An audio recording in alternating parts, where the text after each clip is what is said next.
Shabbat Shalom, family. Good to see you all. Hope you're doing well. Well, I tell you what, it is bitterly cold here. I don't know where you are, but man, in New Jersey, it is bitterly cold. So we got some snow last night. It looks beautiful. One thing I do love, I think when it snows, it looks beautiful outside, but I don't like driving in it though, but it does look beautiful. So, we're going to get to this episode of Israelites gathering days, months, and years. Shabbat Shalom, family. Shabbat Shalom. All right, let me share my screen. Please give me a one if you can see my screen.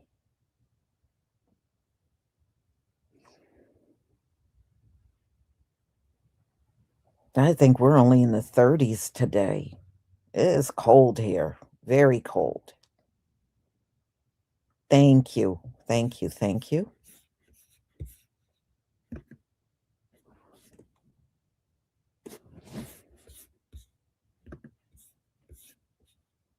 Another one of our weekly Bible studies. Um, we know tonight is going to be one of their biggest days that they're going to be partying and doing all kind of stuff and celebrating the so-called New Year. What we're going to do today is we're going to see the difference. So the title of our class today is Man's Year versus Yah's Year. So we want to understand, we know that it is going to be the beginning of the calendar year 2025 on the Gregorian calendar. But why is it not a new year, at least according to Yah's year? What does this have to do with? Why is it wickedness for us to celebrate this as our new year? Now we got to acknowledge it. We in captivity. It is what it is. What you going to tell folks? It's the year 5,000 and something. You got to tell them the year that's on the calendar. So you have to acknowledge it. You have to acknowledge that year. There's nothing that you can do about that, but you don't have to celebrate it, and you can learn the difference between Yah's year and their years. So we're going to explore that. We're going to take a look at that and get an idea of what this is and why we don't keep their new year. So this is an open forum. Again, so if anybody has any questions, comments, or even if you want to cuss me out or whatever, hey, it is what it is.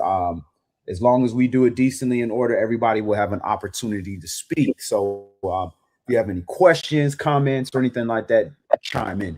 If you haven't already, visit our website at israelitesgathering.com. You can watch the streams live from there, as well as the previous classes, as well as access all of our information. If you haven't as well, go ahead. If you have Android, go to the Google Play Store, download our free Bible app. It's called Israelites Gathering. There you'll be able to connect with all the people from our community, as well as get access to all our information directly from your phone. If you're on Apple, it's also on the iOS App Store as well, so you can definitely check that out.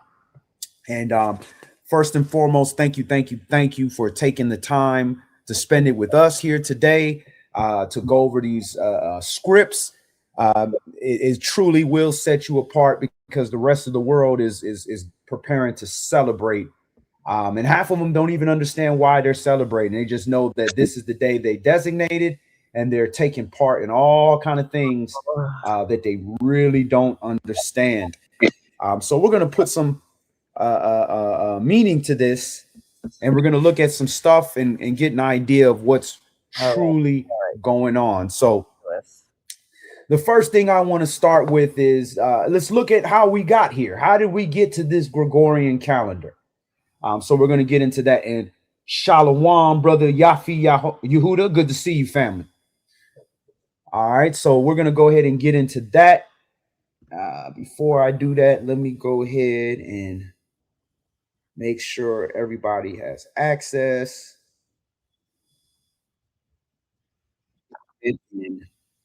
All right. And what we're going to look at first is we're going to look at this Roman Republican calendar. That's kind of where all this originated from.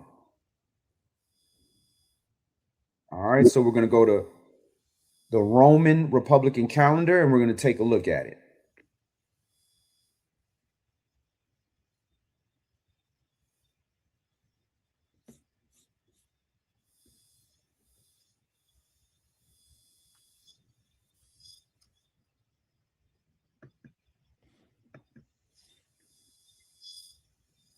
All right. So what we have here is called the Roman Republican calendars. Basically, it's a dating system that evolved in Rome. Let me blow this up a little bit. A dating system that evolved in Rome prior to the Christian era. According to the legend, Romulus, the founder of Rome, instituted the calendar about 738 BC. So this is what the Romans were using. So, you know, they like to tell you all this stuff about how they changed the days of the weeks and all that stuff. But really what they did was, we're going to go over what they did. This dating system, however, was a product of the evolution from the Greek lunar calendar. So before the Romans were the Greeks. And basically it's a derivative of the Greek lunar calendar. And the Greek lunar calendar in turn, the Greek lunar calendar in turn came from the Julian calendar. So this is how we got here. In the Julian calendar, the Greek lunar calendar was derived from the Babylonian calendar, So the Babylonian calendar is, which Babel means confusion. This is where all this calendar system came from.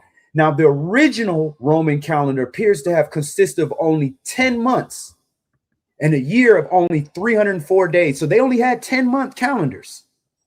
And the remaining 61 and a quarter days were apparently ignored, resulting in a gap during the winter season. The months before the names Martius, Aprilus, Maius, Junius, Quintilis, Sextilis, September, October, November, December. The last 6 names corresponded to the Latin words for the numbers 5 through 10. So they had a numbering system before they started giving them pagan names. The Roman ruler Numa Pompilus is credited with adding January at the beginning and February at the end of the calendar to create the 12-month year. All right. So this is what they were using before. All right. So let's fast forward a little bit. Now let's look at how we got to the Julian calendar and how we got to this Gregorian calendar. So that's what we're going to look at now. All right. So this article is from the Britannica, from the encyclopedia. 10 days that vanished, the switch to the Gregorian calendar. So when it comes to calendars, small errors can add up over time. It's talking about this Julian calendar again. Remember, the prevalent calendar in the Christian world for the first millennium. So they were using the Julian calendar, which obviously is named after Julius Caesar, right? And then the Gregorian calendar named after Pope Gregory. So the prevalent calendar in the Christian world for the first millennium CE and part of the second millennium was an improvement over the Roman publican calendar. So it was supposed to be an improvement. It replaced, but it was 11 minutes and 14 seconds longer than what they call the tropical years, where you measure the sun from Earth perspective from one point all the way till it returns back. And this difference resulted in the calendar drifted about 1 day for every 314 years. So one of the most pressing problems caused by this error was the increasing difficulty of calculating Easter. So this is all about their pagan festival. They had to make some changes because they're trying to get the calendar to keep up with this worship, this sun worship that they're doing with Easter. And in 325, they had decreed should fall on the first Sunday following the first full moon after the vernal equinox, which at the time fell on March 21st. So at that time, the equinox was on March 21st. Now we getting the equinox around March 16, March 17, 18, all the way to the 21st. It floats. The growing discrepancy between the date set by the council and the actual vernal equinox was noted in the 8th century CE, if not earlier. And they had a number of proposals for reform were brought before popes in the Middle Ages, but no action was taken. And the Julian calendar, flaws that it was, remained the official calendar of the Christian church. All right, so now they have the Council of Trent. They passed a decree calling for the Pope to fix the problem by implementing a reformed calendar. But it took another 2 decades to find a suitable fix and to put it into place. After years of consultation and research, Pope Gregory XIII signed a papal bull in February of 1582 promulgating the reformed calendar that came to be known as the Gregorian calendar. So that's 1582. We have this calendar that we're using now. And I want to skip down here. The most surreal part of implementing this new calendar came in October of 1582, where 10 days was dropped from the calendar. So they literally had to drop days from their calendar to get it to match up with the sun, moon, and stars. And basically brought the vernal equinox from March 11 back to March 21st. So they had to drop days to fast forward the calendar so they could be aligned with the vernal equinox, which was March 21st back then. The church had chosen October to avoid skipping any major Christian festival. So all of this is based on their pagan worship. That's pretty much what all this was about their pagan worship and moving things around so that they could make things fit. So that's how we got to where we're at now. That's why we have all this New Year stuff in January and have this so-called Gregorian calendar. So why January? So this is why. All right. So this so-called deity, this pagan god, Janus. All right. In ancient Roman religion, Janus is the god of beginnings, gates, transitions, time, duality, doorways, passages, frames, and endings. So this is basically Father Time is what they're trying to say. Right. And it's depicted by this two-faced God where one looks in the past, other one looks in the future. This is what they're celebrating in January. He's actually depicted as having two faces. The month of January is named for Janus, Ianuarius. According to the ancient farmer almanac, Juno was mistaken as the tutelary deity of the month of January, but Juno is the tutelary deity of the month of June. So again, there's other pagan gods. What we have to understand is today when people go to church and they have something called watch night. And here they're going to be doing a pagan ritual. What they do is they say, everybody face one direction, and the whole church faces one direction. And they do a countdown, 10, 9, 8. And when the new year comes in, everybody turns around and faces the other direction. And they're saying, hey, happy new year. And they're celebrating. That is actually a pagan ritual for the pagan god Janus. And churches are going to be taking part in this worldwide. And we're taking part of this by acknowledging all this stuff and celebrating and partying and doing all that type of stuff, which is basically a feast and making it a holiday. It's worshiping the pagan god Janus. That's why we don't keep this new year. Again, we have to acknowledge it's going to be 2025 according to the Gregorian calendar, so we can't stick our heads in the sand and act like we don't know what year it is. But we don't have to participate in the celebration of a pagan god of a year that does not align with Yah's year. And that's why we have the title of the class, Man Year versus Yah Year. All these are man-made names. You have the Gregorian calendar after Pope Gregory. You have the Julian calendar after Julius Caesar. You got the Babylonian calendar after the Babylonians. All these things are man-made, named after men. So let's get into it. Let's see How long is a year? First, we got to understand how long is a year, because we just looked. They had a 304-day year. They had a year that was too long. They had to add 10 days. Well, how long is a year? Let's take a look at that. So we're going to go to the book of Jubilees.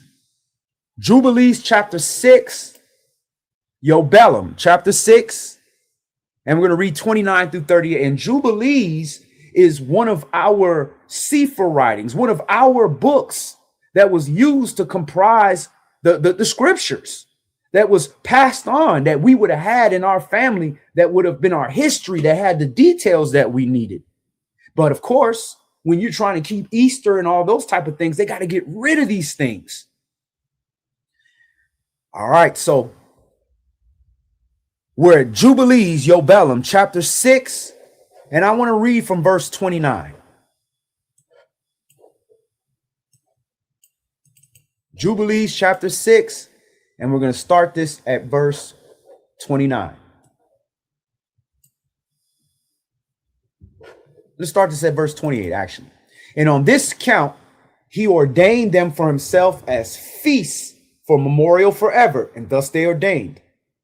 And they placed them on the heavenly tablets. Each had 13 weeks from one to another, past their memorial, from first to second, and from second to third, and from third to fourth. So these are seasons right here. And all the days of the commandment will be 52 weeks of days. And this will make the entire year complete. So 52 weeks, that's a week is 7 days. So you have 52 times 7. And I'm not a mathematician, but I can use the calculator. If you do 52 times 7, you're going to have 364 days exactly. That is how long your year is. And thus it's engraven and ordained on the heavenly tablet. So the heavenly tablet is the sky. So this is ordained in the sky. 364 days. So where are we getting this 365? And where are we getting this 354 and 304 and all these different days? Because those are man-made years. Yah said his year, the creator of all, has 52 weeks of days. So that's 52 times 7, 364 days. Verse 31. And there is no neglecting this commandment for a single year or from year to year. So every year, Yah's year, 364 days. And command you, the children of Yasharal, that they observe the years according to this reckoning. 364 days. And this will constitute a complete year. And they will not disturb its time from its days and from its feasts. For everything will fall out on them according to the testimony, and they will not leave out any day nor disturb any feast. So when you start adding days and removing and doing all kind of things, you're disturbing the feast days.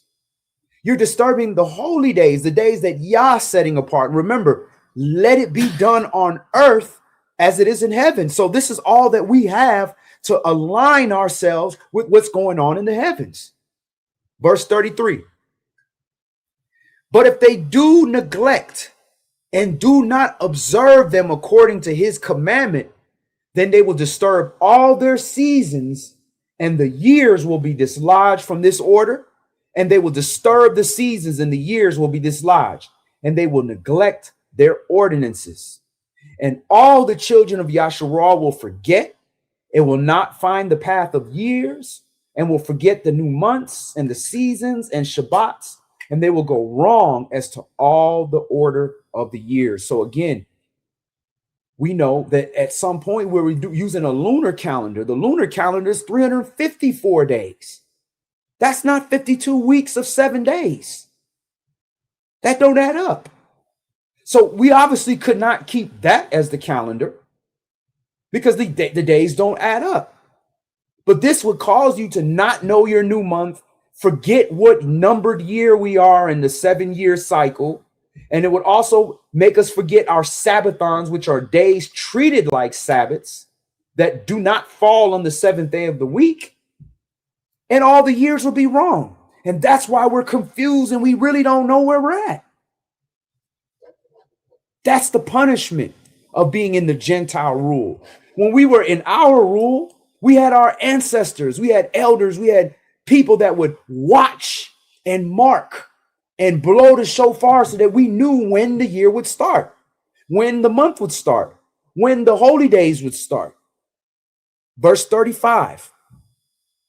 For I know, and from hereforth will I declare it unto you, it is not of my own devising. For the book lies written before me, and on the heavenly tablets the division of days is ordained, lest they forget the feast of the covenant and walk according to the feast of the Gentiles after their error and after their ignorance. And that's what we're doing right now.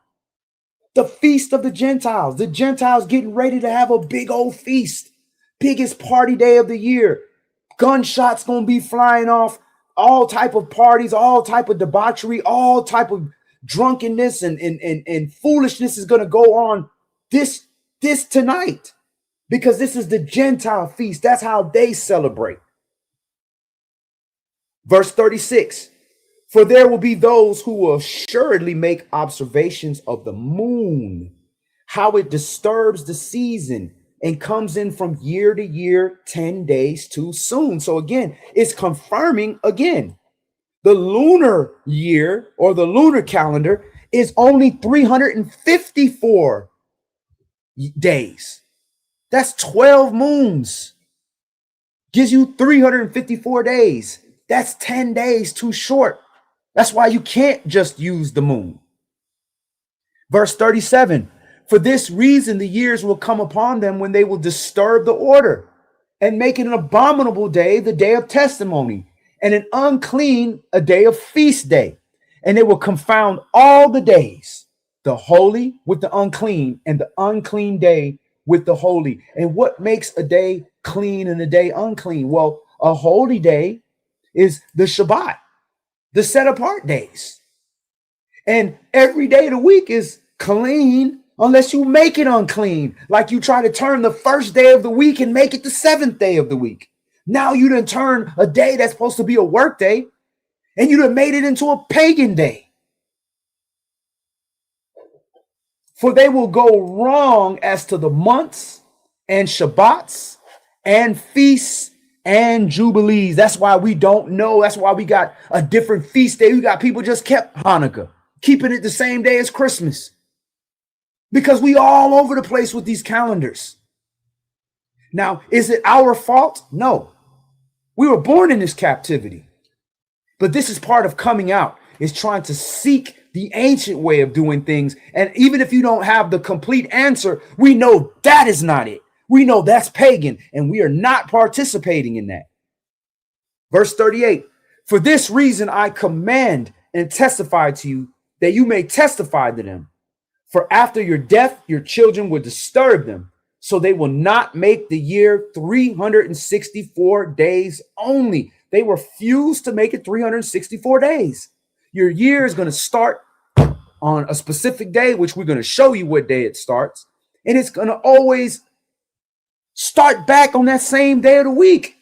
Because again, 52 weeks of 7-day weeks is exactly 364. So your new year is always going to start on the same day. The last day of the year is always going to be on the same weekly day of the year. Now, when you try to fix that to a Gregorian calendar that added 10 days and rewinded and did this and did it, then it's going to be on a different Gregorian day, because they have 365. Then every 4 years, they got 366. So it's confusion. Again, for this reason, I command and testify you, that they may testify them. For after your death, the children will disturb them, so they will not make the year 364 days only. And for this reason, they will go wrong as to the new months and the seasons and Shabbats and festivals, and they will eat all kinds of blood with all kinds of flesh. And is that what's happening right now? They getting ready to eat all kind of blood, all kind of flesh, all kind of weird animals, and party and put all kind of weird drugs in the body and do everything to celebrate a pagan god that they probably don't even know who it is. But either way, they're taking part in it. So that's what they're doing. All right, so let's go on to the next one. I want to go to Exodus. Let's go back into Torah. Let's go to the book of Exodus. Go ahead and do a new share.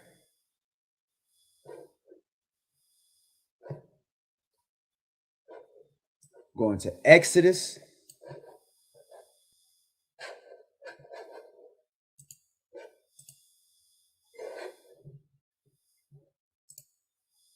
Exodus, Shemot, chapter 12. And we're going to read verses 1 through 11. Let me go ahead and pull up the scripts.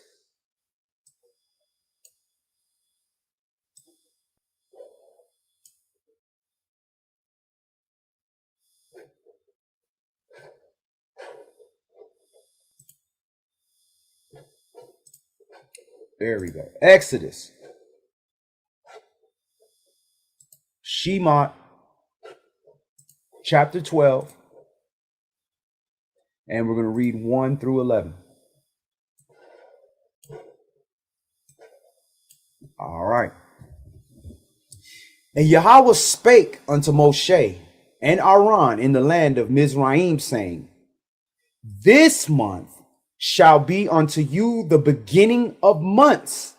It shall be the first month of the year to you. So this is to us, Hebrews. The rest of the world are Gentiles, which means nations. We are the nation of Yasharal. When you put the, you're separating one thing from everything else. We're the nation, and the rest of them are the nations, plural. That's where you get Goyim from. Gentiles. To us, the set apart month, the set apart nation, this particular month, which we're going over right now, is going to be the first month of the year. Now, this month does not happen in the dead of winter that we're about to read about. This month does not happen according to the Gentiles, according to the Gregorian calendar, according to the Julian calendar, according to any of that. That's not when that month starts. Verse 3. Speak you unto all the congregation of Yasharal, saying, in the 10th day of this month, they shall take to them every man a lamb according to the house of their fathers, a lamb for a house. And if the household be too little for the lamb, let him and his neighbor next unto the house take it according to the number of the souls. Every man according to his eating shall you count for the lamb. Your lamb shall be without blemish, a male of the first year. You shall take it out from the sheep or from the goats, and you shall keep it up until the 14th day of the same month, and the whole assembly of the congregation of Yasharal shall kill it between the evenings. So here you have, what is this talking about here? Does anybody know what this is? What is this talking about? Any of the viewers, what month is this here where we're keeping a lamb up until the 14th day and then killing it in between evenings? This Passover happens between March and April. So this is Pesach. So we know Pesach don't happen in December. Ain't nobody out here getting lambs to celebrate March. Absolutely. Nobody is trying to do this in the dead of winter.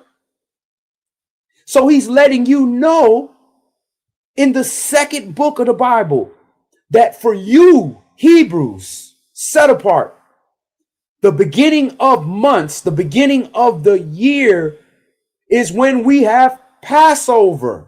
That's in the spring. So the new year for us is in the spring. So let's take a look at these terms so that we know what we're talking about here.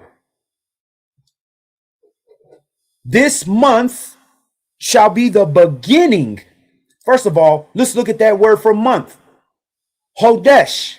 Hodesh. And they put the new moon, but it's a month. Moon has a completely different word, and we're going to look at that word. A lunar month is a completely different word. But again, because the heathen and the Babylonians and all them were using a lunar calendar, in English, the word month and moon is very similar. It's a derivative.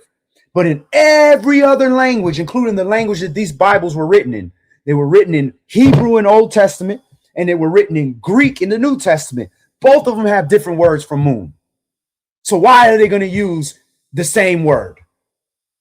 You have Hodesh in Hebrew, and you have Selene for moon in Greek.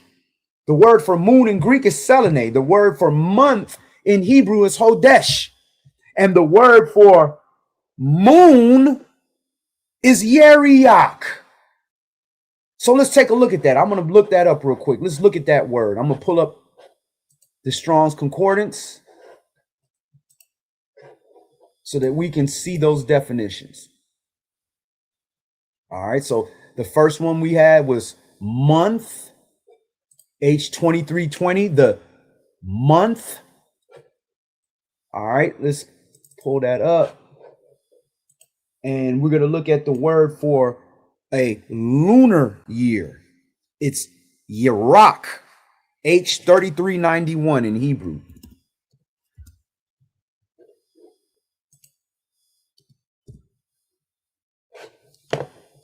All right, so let's look that up. H3391.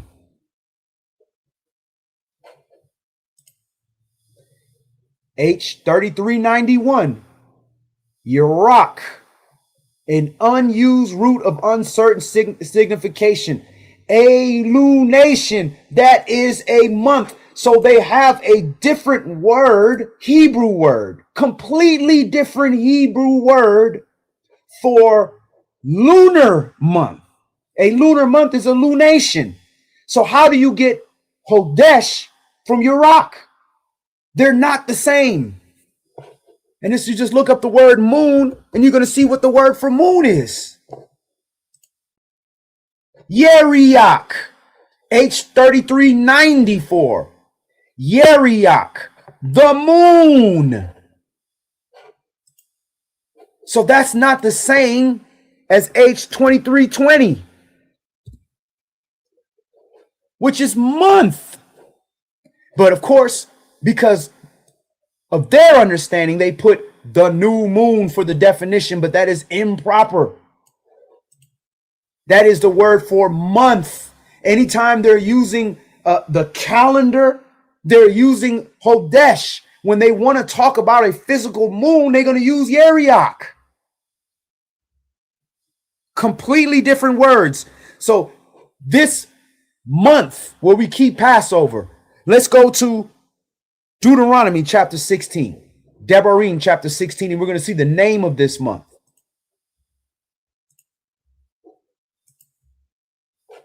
We're going to Deuteronomy chapter 16, and we're going to read 1 through 6.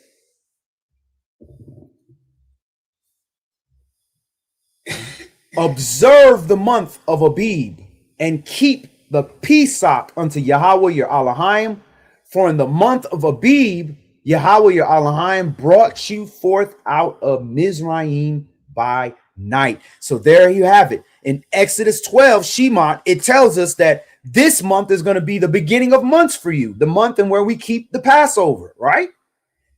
Now, here in Deuteronomy chapter 16, they're now giving us the name of that month. And the name of that month is Abib. Abib. And this is set apart. Yah set this month apart. He gave only one name to a month, which is the first month of the year. He named it Abib. Every other month is a numbered month. Second month, third month, fourth month, fifth month, sixth month, so forth and so on. Very similar to the Shabbat. He only gave one name to the day of the week, the Sabbath. Then you have 1 from the Sabbath, 2 from the Sabbath, 3 from the Sabbath, 4 from the Sabbath, 5 from the Sabbath, and then all the way to 6 from the Sabbath, which is the last day of the week. Because the Sabbath is set apart. So man decided to come up with all these names, like we read earlier, with Junio, for the pagan god, to the name June, and all these other Janus and all these pagan names. Yah didn't give us that. So again, this is what Yah gave us. This is Yah's year right here. Let's read it again. Verse 1. Observe the month of Abib and keep the Pesach unto Yahweh your Elohim. For in the month of Abib, Yahweh your Elohim brought you forth out of Mizraim by night. So let's see that definition of Abib. H24, Abib, from an unused root meaning to be tender or green. That is a young ear of grain, hence the name of the month Abib. And look here, Nisan. Where Yah ain't never give us no month named Nisan. Why are they throwing this in here? Man, once again, why would you even throw that in there? The Bible's clearly telling you the month is Abib. Not Japanese car, Nissan. It's Abib. And it means to green. When do things get green? In the spring. Not in the winter. You go look at the trees now, they're not green. And once again, the Passover is when we're keeping all these things. So there you have it. That is when your new year starts. All right, so let's take a look. Let's go back to Genesis, the book of Genesis, and we're going to see how do we figure this out? How do we even know when the year starts? All the way from the first book of the Bible is giving us the patterns. Again, this was, like we read in Jubilees, this was written in the heavenly tablets. So the heavenly tablets is the sky. First of all, heavenly, anytime you see heavenly, that's heaven, that's the sky, that's up. It ain't some tablet that fell to the earth and you pick it up and you read it. That's right, new growth. When things grow in the springtime, not in the wintertime. All right, so we're reading Genesis chapter 1, and we're going to look at the luminaries from verse 14.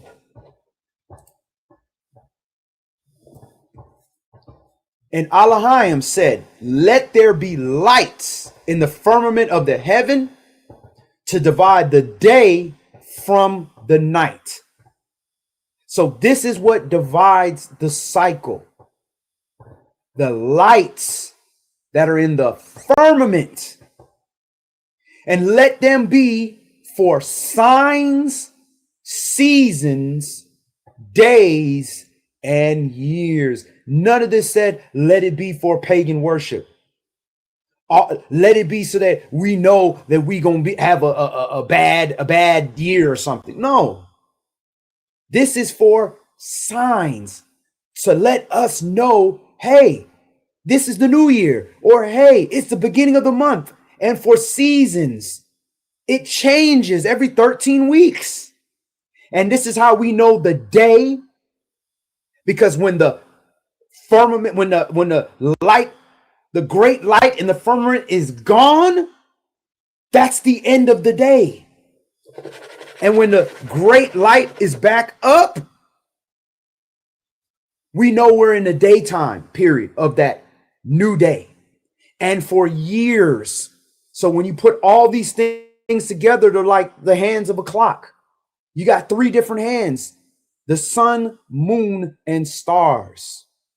Verse 15, and let them be for lights in the firmament of heaven to give light upon the earth. And it was so.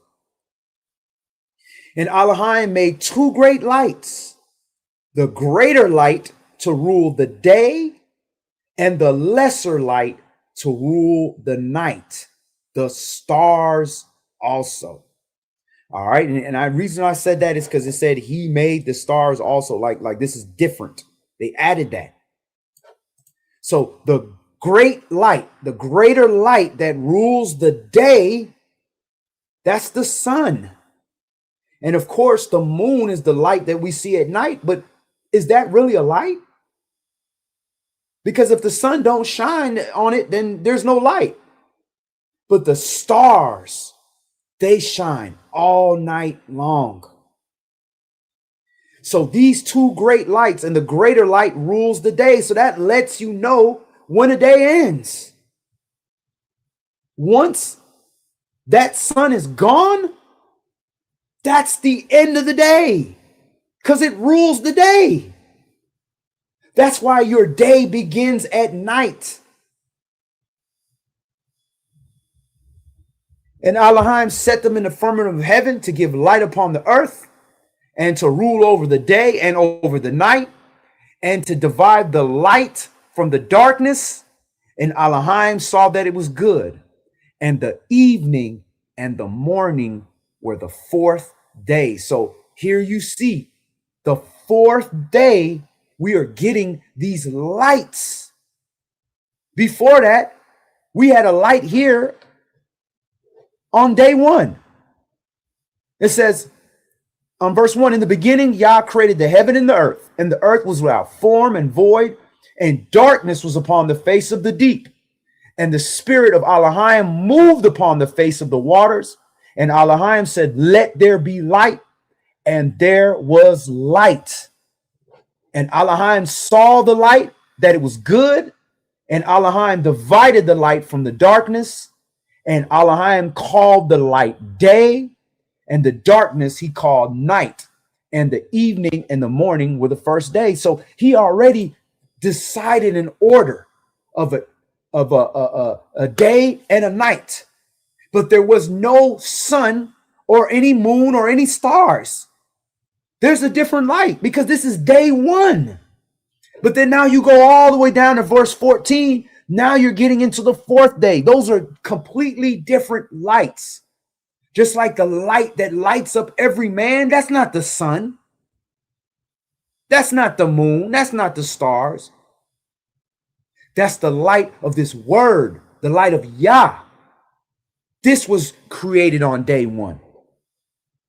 So with these luminaries being appointed on the fourth day, this is why your calendar will start on the fourth day. And let's look at that word for years. Let's look at that Hebrew word. We're going to look at some of these terms here.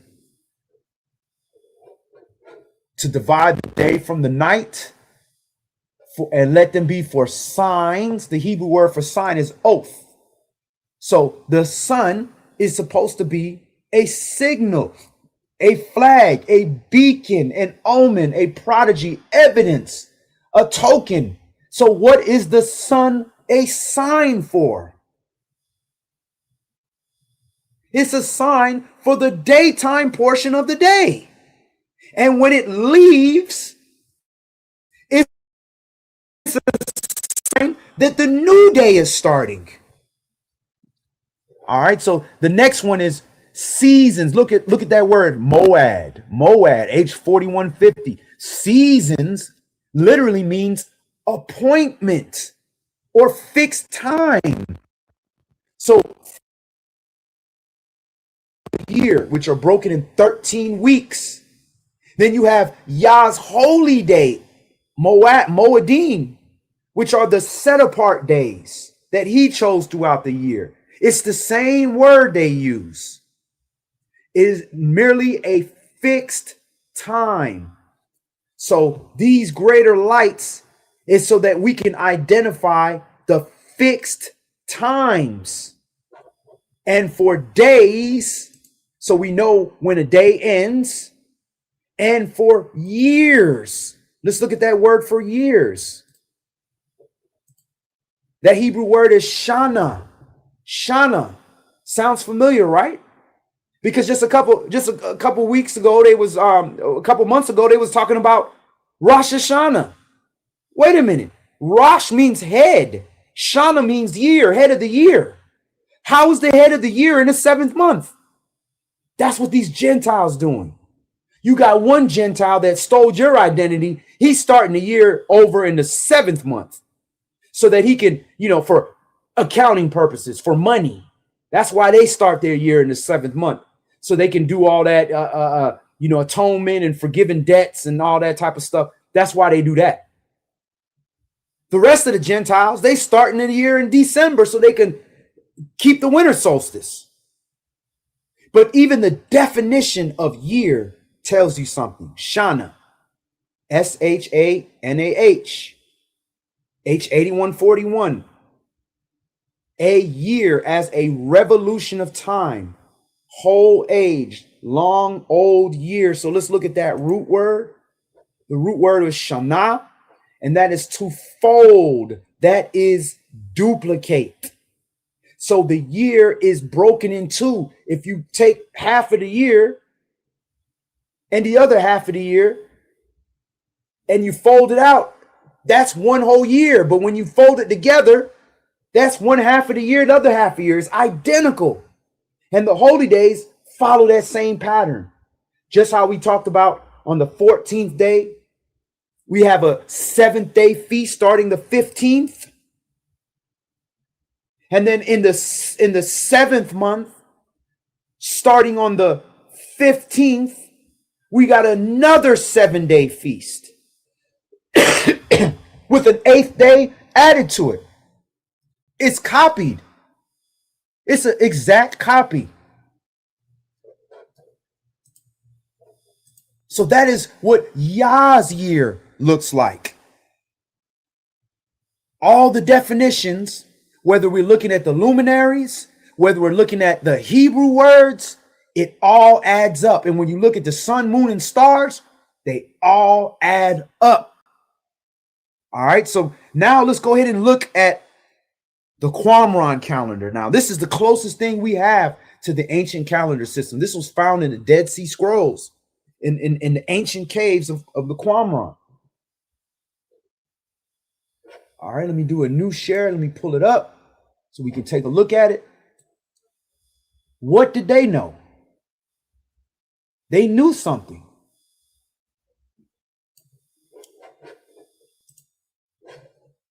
All right, let me bear with me a second. Let me go ahead and pull that up.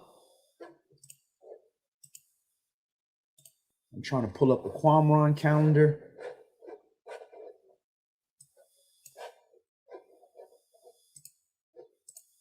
All right, there it is. Okay.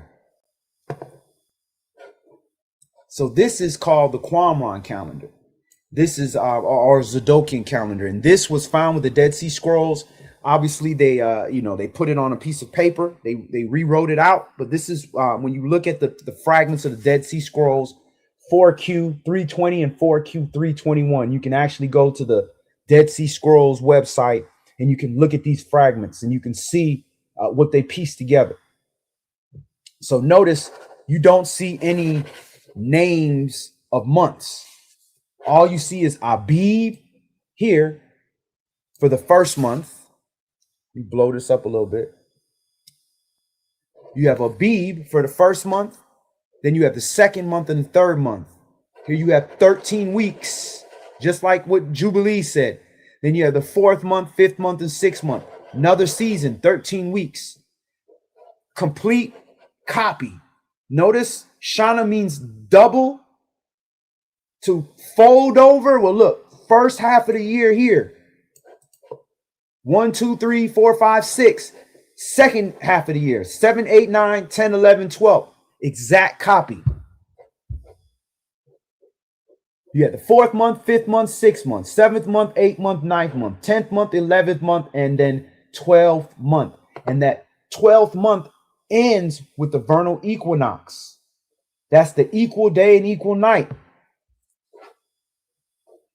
Notice what day it starts on. Look at the days of the week. You don't have the pagan days on here because we weren't using the pagan days back then. First day, second day, third day, and here it is, the 4th day. The 4th day is when your new year starts. So every year on the 4th day of the week, your new year starts. And again, just like we read in Genesis chapter 1, our calendar day starts at night. So when does the 4th day start? Tuesday night. How do you know that? When does the Shabbat start? Friday night. So Saturday, what we call modern Saturday, starts 6th day at even when it gets dark.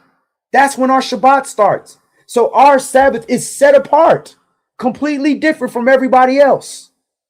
They have a 12 o'clock Sabbath start for the Jewish people and all that. Then you have the Christians keep their Sabbath on the first day of the week.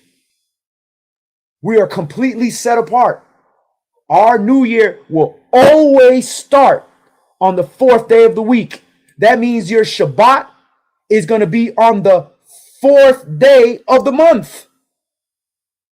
So every year, the first Shabbat is the 4th day of Abib. This is in the Qumran calendar. So if you need a copy of this, you can always reach out to us. We have it on our website. It should be on the app as well. And you notice all your holy days. The 14th, Pesach. The 15th, the 7 days of unleavened bread. 1, 2, 3, 4, 5, 6, 7. Then the morrow after the Sabbath, first fruits, which happens on the 26th, which will be Saturday night is when it starts. Then in the middle of the 3rd month, you have, once again, you have Saturday night. You got 7 Sabbaths. 1, 2, 3, 4, 5, 6, 7. 7 Sabbaths complete. There you have your Pentecost. Then the 7th month, first day of the month, trumpets. 10th day of the 7th month, atonement, the holiest day of the year. And look, remember we have the doubling, the copying.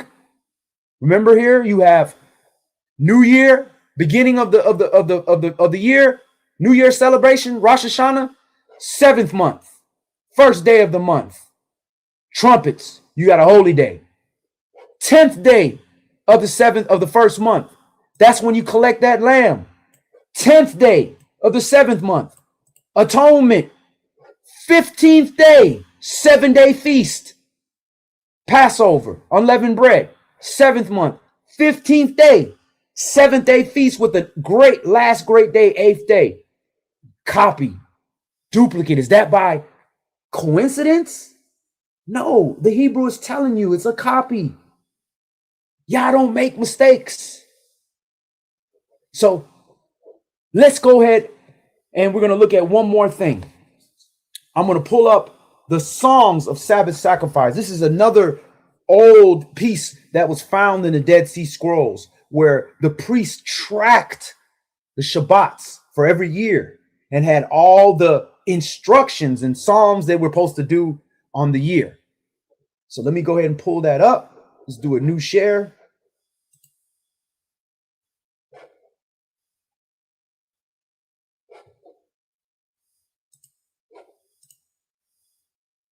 All right.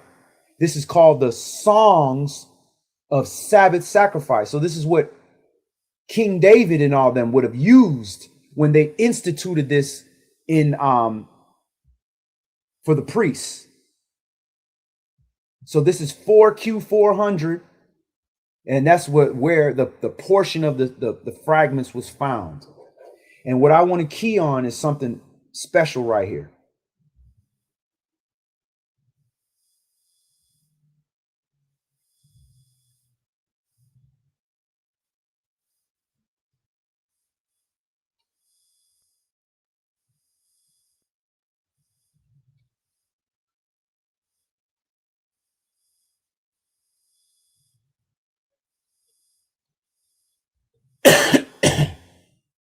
Bear with me.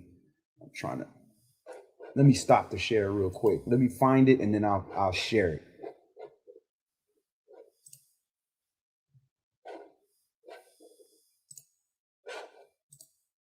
One last thing I want to show for the conclusion of the class is I want to show that the Sabbath was always the 4th day of the year.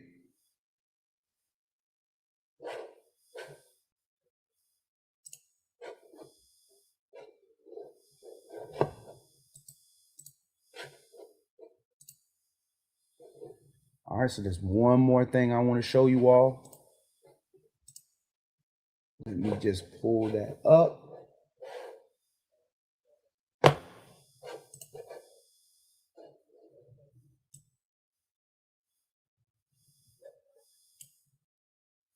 All right. Songs of Sabbath sacrifice. Here you go.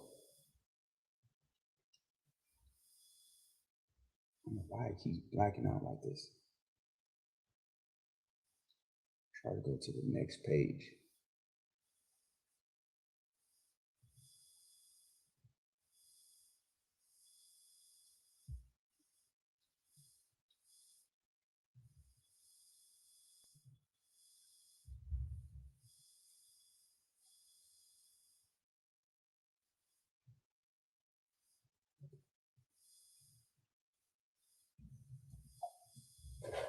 All right, let me find a different source. This thing is acting up. I want y'all to see this so you can see that second witness of when the Shabbat started, and it matches the Qumran calendar.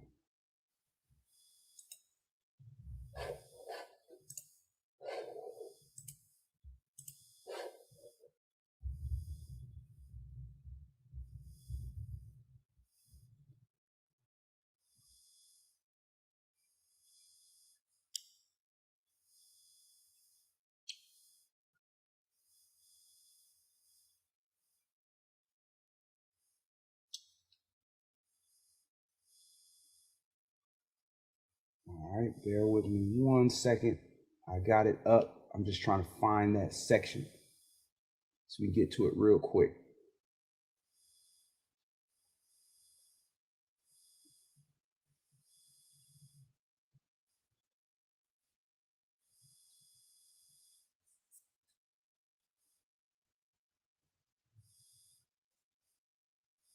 All right, there we go. All right, got it. All right, so let me do a new share.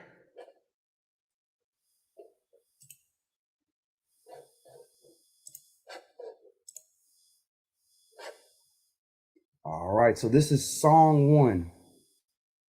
Blow it up.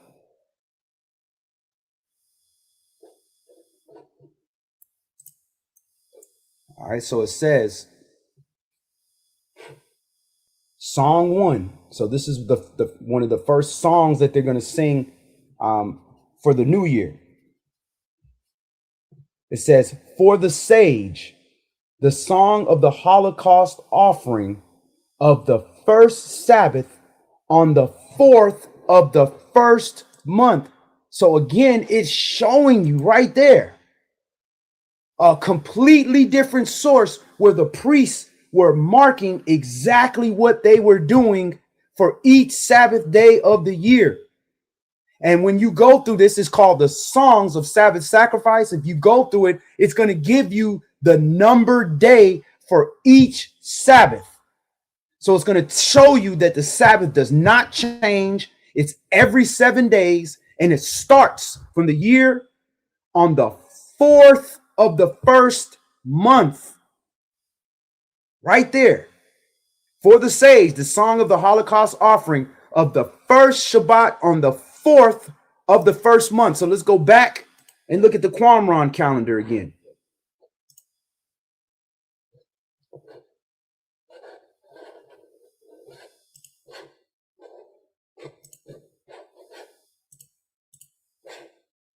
There you have a completely different text with completely different authors showing you point blank the Sabbath started the 4th day of the month.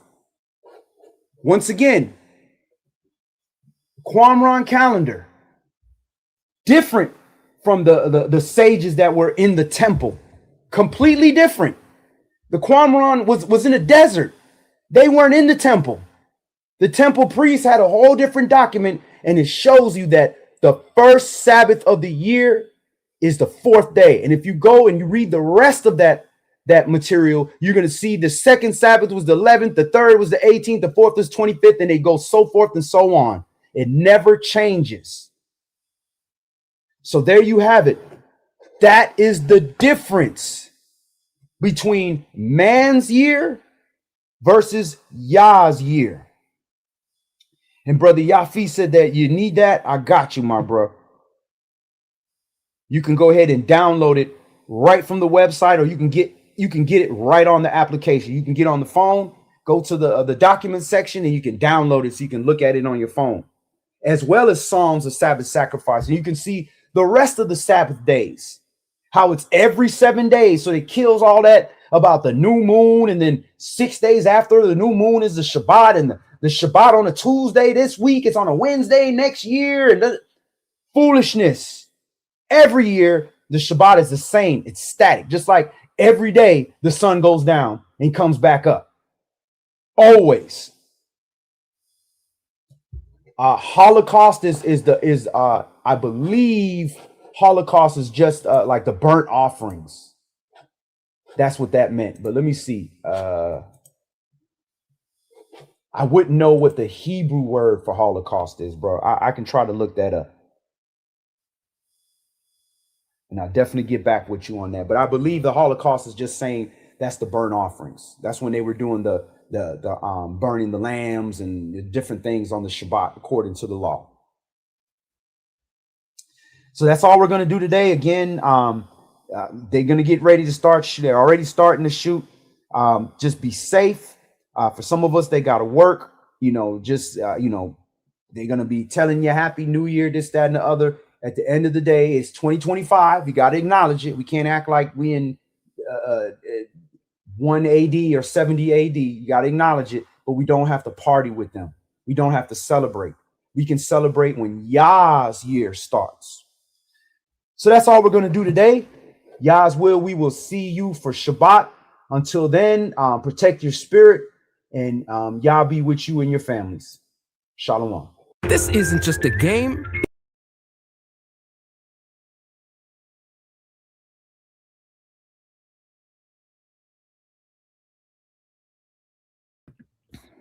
All right, y'all. Shabbat Shalom.